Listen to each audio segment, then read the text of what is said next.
Very good. Good afternoon, John. How you doing, Marty Keller? I'm doing good. How's the Good. recovery? Slow, slow and tedious, and going well. Beautiful. Glad to hear it. Yeah. I'd like to welcome everybody to this intentional living podcast with me, Marty Keller, John Donovan, my guru and cohort. We're in two different parts of California, but through the magic of the information age, we are coming to you through Zoom and through YouTube. And if you're here for the first time, to let you know this is a podcast that focuses on breaking down patterns of behavior that we find ourselves often stuck in. Do you ever feel compelled to do something even when your mind says, I don't want to do this? Or conversely, compelled to not do something even though your mind says, I need to do it? That's what we're working on here. We're working on demystifying those behaviors so that we can create the life that we want to be living. We're human beings and we are always at choice. We always are getting what we want, but what we don't often get, and what took me a long time to understand when I started doing this work with John, is that our subconscious mind is very, very powerful and has a bigger say than the conscious mind oftentimes. So what we're doing here is not only demystifying those compulsive behaviors that we don't seem to have any control over, but we're actually looking at how do we unite the power of the conscious mind and the subconscious mind, like I said, to create the world that we want, the life that we want to be living. As long as I'm alive, I'd prefer to be living out of my conscious choices and not out of subconscious compulsions. How Hmm. about that for an intro, John? That's a good one. I like the subconscious compulsions Yeah, because so all my compulsions, even the drinking, and I didn't really want to quit. I wanted to modify. I wanted to do it right. I wanted to do it so the way that. And every time I say, oh, I'm only going to have so many, or I'm only going to drink on the weekends, or I'm only going to drink beer, I found myself in a pattern of behavior. If it was around, I had to drink it until I could either not pick it up, pass it out, or it was gone. So so, yeah, it's so what is subconscious. this? What is this subconscious mind? How does it have so much power? What can we do with it? The Actually, first thing is recognize that it's motivating most of my behaviors, and it's designed my subconscious mind, which is where I hold. Um, Let me say this first. As a human being, I have the capacity to remember everything I need to remember that I need to know to keep me safe. So um, it's a it's a storage place for things that happen, maybe adverse things or scary things or frightening things. That's probably the same thing. Um, that are held in the subconscious mind at the ready in case another situation comes up similar to that fear or trauma or whatever happened in my childhood. And not just childhood, family of origin dysfunction, childhood trauma, but it's also preteen, teen, and as old as I am, I can go up to decades, up into the 50s, and know that my subconscious mind was storing information for the purpose of my safety, my well-being, my survival, so that if something came, I didn't have to think about not doing it or moving away, or it was like an automatic, we call it reaction. And an example of that, driving in a car, after I learned how to drive and I became easy with driving, the everything I needed to do in driving was relegated to my subconscious mind. When I first started driving, I had to, okay, I got to turn the blinker. I got to put the clutch in. I had a clutch at the time, put the clutch in, downshift, turn, look, see all directions. Well, now I get to the intersection, I automatically make the turn, and I'm aware of all those things, although it's not in my conscious mind. The unhealed trauma that I received as a child is still in there. So if something happens, and I usually give the example of burnt toast because I remember one time the toast got burnt, and I found myself screaming and yelling, "Who burnt the toast? How come you did that?"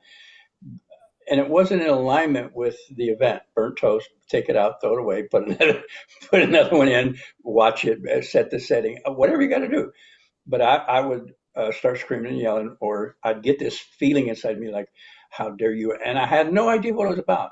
Well, in my recovery, um, if I didn't get it right, I got either ridiculed or traumatized.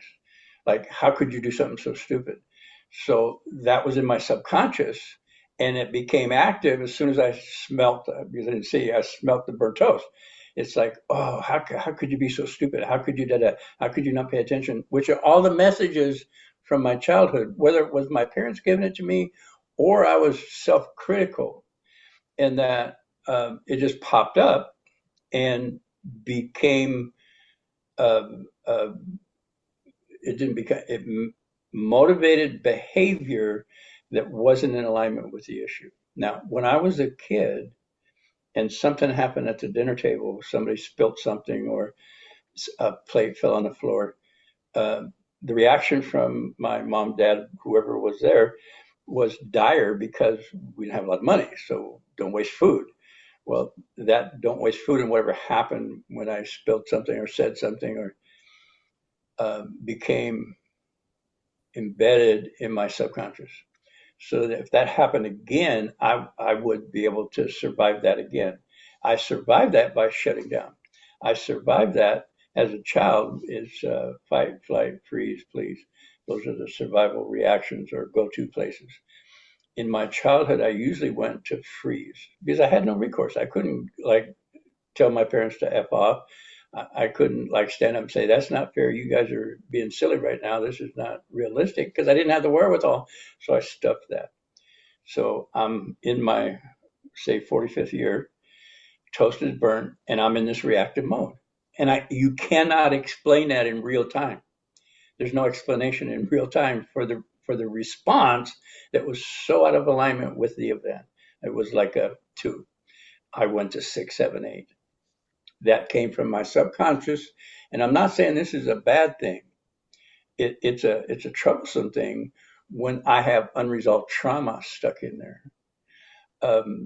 As human beings, we're built to hold our complete experience for the purposes of survival. So the experiences are in the form of a feeling, tone, frequency, and they give information to the brainstem, midbrain cortex to move to resolution or safety. It bypasses my conscious mind, and I'm in this reactive mode, unhealed childhood trauma, which is in alignment with whatever the trauma is. And trauma being subconscious, pre-verbal, nonverbal, we don't even know what it is. So there's no realistic explanation in real time other than you did that on purpose. You did that to mess with me. I take it personal, and I get in the reactive mode. When I started working in my recovery and learning about emotional regulation, frustration tolerance, delayed gratification, and impulse control, which are things I didn't have as an adult because I didn't learn them as a child. I didn't have a nurturing, I was going to say loving parent. I believe I had loving parents. But I also believe these loving parents were also traumatized and in their reactive mode, and they just passed it down to me. Nobody's fault. I'm not blaming anybody. This is the way it is. And I want to say, before my recovery, I did the same thing with my children. So we're going to get out of the blame. Who did it wrong? It happened the way it happened. So here I am. Here I am. Now I know that if I'm in a reactive mode, fight, flight, freeze, please, and what's happening isn't life threatening, there's something unresolved in my childhood trauma. So now I know, just take a breath. I'm not going to die because that little child thought it was going to die. It hooked survival, my well being, with behaviors and I want to call it lies that I was told about who I was. So that's active, unresolved. We can understand this really easily with a war vet. A war vet comes home, goes into his room, there's a bottle of vodka, doesn't want to talk to anybody. We understand, oh, he's got post-traumatic stress. or a loud noise happens and he's in a reactive startle mode, complex post-traumatic stress. That's any of those fight, flight, freeze, please reactions in the face of something that wasn't deadly danger is complex post-traumatic stress. So as children, we were what do you call it, exposed to an environment that we couldn't understand and shut down, blamed ourselves. We call it discipline. It was our fault. So moving in the accountability tree process is address in the moment when I'm in a reactive mode, when I'm in a what they call triggered mode. In clinical terms, I don't know if it's association or disassociation. I'm disassociated from what happened in my childhood, verbal, and a lot of the trauma I experienced, even when I could articulate and speak, the feeling tone inside me, I couldn't say I'm hurt, that hurt. It just wasn't in my realm. They're unreasonable. They're mean. In the moment now. Now that I understand the reality, if I play, scream and yell in a situation of tension, or if I freeze and I don't say anything, I go away. That's something in my childhood that's accountable, saying the truth of where I'm at, blame-free, judgment-free. If I take that, the toast got burnt, and I raised my voice in a threatening way, towards whoever was in the room or towards myself, is a reaction. Old trauma has been initiated, there's probably a better word, activated, threatened you. It was my choice to raise my voice. It had nothing to do with you. Because now, or the person that put it in, or the county for whatever their electrical thing was coming from my subconscious. And I went into a reactive mode. Reactive mode comes from me, comes from something in my experience that believes this is appropriate, even though I rationally explain why I'm screaming, yelling, and the toast is burnt. Okay. So I say, I was violent. I screamed and yelled. And I take a deep breath. And I'm saying this not to blame myself, just to say where I'm at in the moment based on what my experience. Violent, or I raise my voice and threaten you, and I take a deep breath. The result of the trauma, blame-free, judgment, whatever happened, we don't know. It could have been a myriad of things that happened. Elicited this extreme reaction. So I simply say, I raise my voice, I take a deep breath. Something happens inside. I call it a sloughing or a release, and it's actually a physical tension, ease, letting go. Letting go what? The motivation for the screaming and yelling, whatever instigated the screaming and yelling, is like, it's like me saying, which I couldn't say as a child, I don't know what's going on. Can somebody help me? Just anything. And then part of the accountability process is say the truth, take a breath. The feeling happens. I don't even have to know what it is. Oh, based on this specific truth, and the option I choose mainly is I intend to be kind, or I intend to be gracious, or I intend to be violent free. And in that process, I experienced that was unresolved, validated, and proactive. See, the subconscious, what happened to me at 3 months old, whether it was mom leaving the room, whether it was getting stuck with a pin, and I can release. That's what that feeling is. I physically release something, and I intend to be kind. And I'm like lucid.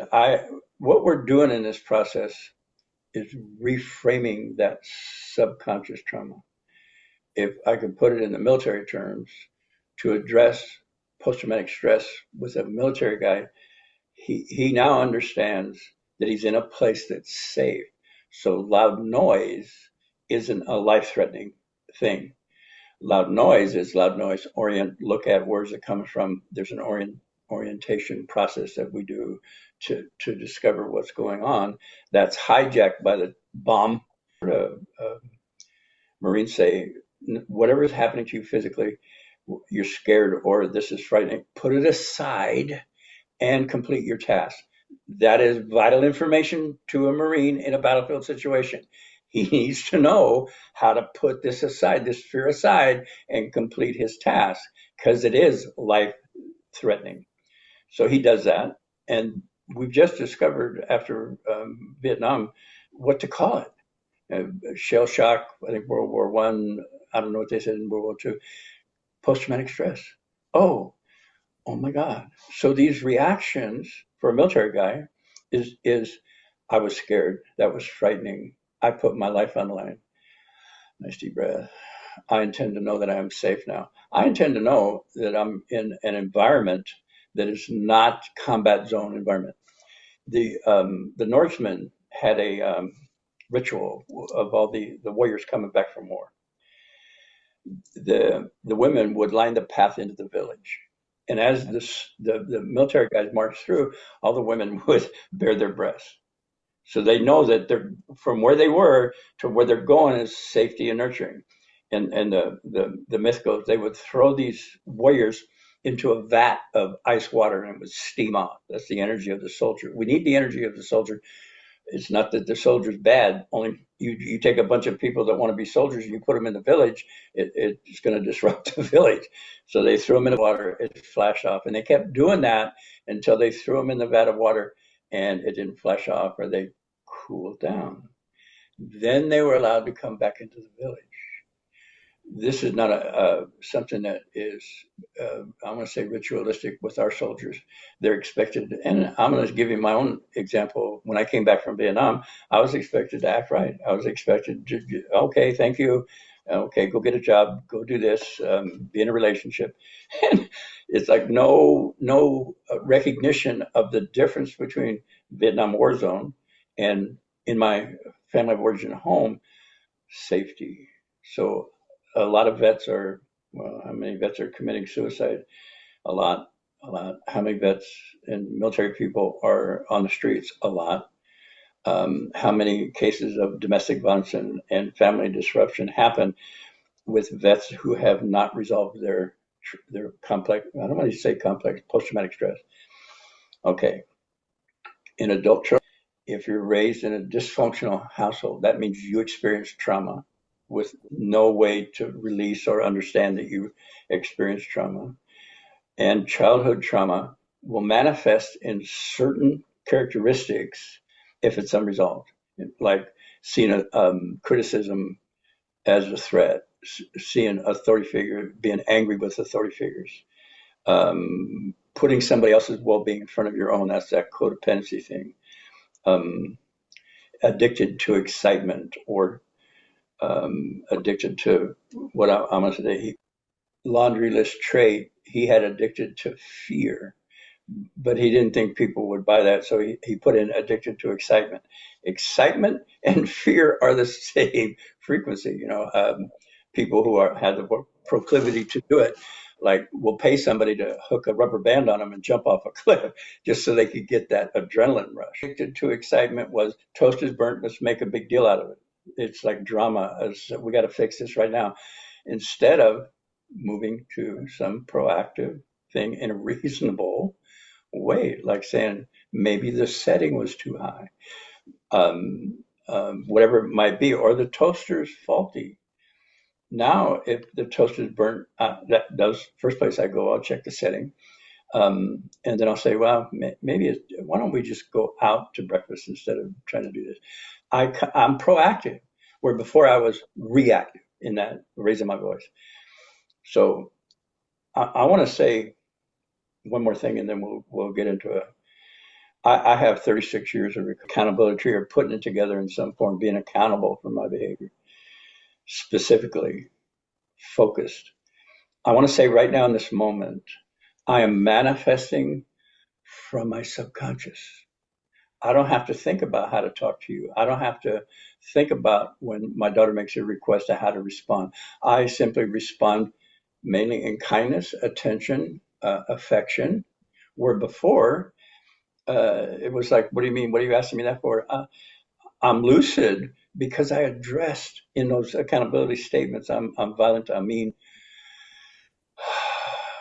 whatever which reframed the experience of my childhood. Now, my childhood trauma, what happened to me as a child, is always going to have happened to me as a child. Now that I've resolved it, it is still there, but it's like a fish hook. Before it was a fish hook that dug in real deep. Every time I do the tree, that fish hook, I take the edge off, or I take the barb off, or I eliminate the fish hook, which is the trigger, or what we call it, reaction response. And now I can stay lucid in the moment and move from those things I said I want in there instead of what I found in there. Kindness, being compassionate. One of the things I don't remember specifically what the true statement was, but the intent was I intend to listen. It's, oh my God, that's in there. So before, where I would take something and notice everybody stays in the room. When I'm in a reactive mode, fight, flight, freeze, please, the job of the adrenaline is to identify the attacker, which now my partner, loving partner, becomes that person, lose myself. I don't know who I am and who do you think you're talking to? And I lose the situation. It becomes what it was in my childhood. And I'm in that reactive response. Now I'm lucid in the moment. One of the things that was almost impossible for me to do pre-recovery and well into my recovery was to simply answer whatever question somebody asked me. And an example of that, I'd come home late. My partner would say, "Where the hell have you been?" Well, I've talked to me that way. I told you I was going to be late. Yeah, da, da, da. Instead of, oh, let me tell you where I've been and about me. And I see it now as a bonding moment where before it was they were attacking me. And attack is a battlefield word. So I've even changed the way I speak, the words I use. If somebody asks me a question now, they're curious or they want to know something that's vital to whatever we're doing in the moment. And I could talk another hour on the significance of unresolved in subconscious. Let me qualify that. I think I started talking about it and quit. I am manifesting in this moment from my subconscious. So I pay attention to my either response or reaction. So now I know if I go into a reactive mode, out of alignment with what's going on, or out of the intensity. If the situation is a 5 and I'm acting 8, 9, 10, that's something from my childhood. If the situation is a 5 and I respond accordingly in the 5 realm, or I see the significance of what's happening and become proactive about resolution or coming to some kind of, I want to say resolution again, I'm in my life. I'm acting from my authentic, I want to say sense of fair play. I don't know where that came from, but that's okay. It's reasonable. And that not everybody's out to get me. It's like it's about clarity and communication and changing my mind and other people changing their mind based on whatever our agreement was. And it flows now. And when I get there, now I'm excited. It's like, oh my God, there's something in there I haven't seen. So I go right back me up, nice deep breath. I was in judgment. I intend to be lucid, or I intend to be compassionate. Another little fish hook got found out, and we filed the edge off of that little guy and continue to work on it. And then I am now at 36 years of recovery, manifesting from my subconscious, as is everybody else. And I'm at choice now. Before it was the way I used to say it is any situation that was frustrating, I either hit it or left it. So I'd either attack you. What I mean by hit it is become violent or emotionally violent or dismissive, hit it, or screw you, I'm out of here. I don't want to do this anymore. And I walk. Go ahead. Fight or flight? Fight or flight. I would be in a reactive mode.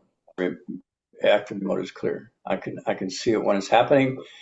The accountability tree process, as we present it and do it in the group function, is a therapeutic process to address unresolved childhood subconscious trauma.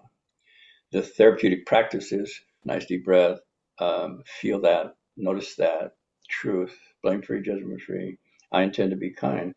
Well, now I can do that whole process in one breath. Boom. Right. Oh no, but at the beginning, I needed that. I needed repetitively sometimes I don't even notice I did something until like 2 weeks later, and I go, "Oh my God, that was a reaction response. That was violent, or that was dismissive, or I withheld."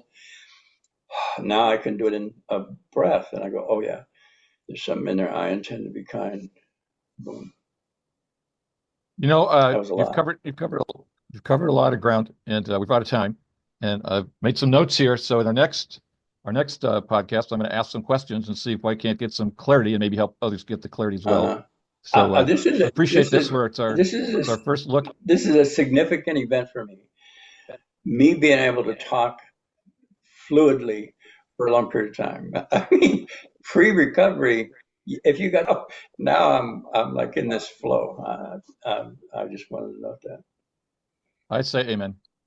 So thank you very Thank you. much. Yeah. Thank you very much, John. We'll pick up this conversation in our next podcast. And for those of you who would like to check out the accountability practice, we do this through a group setting. We have 4 different meetings, how to access them and what time they are, what days, and so forth. Will be at the end of the podcast. So thank you very much, John, and we'll see you on the next one. Okay, Marty, thank you. You bet.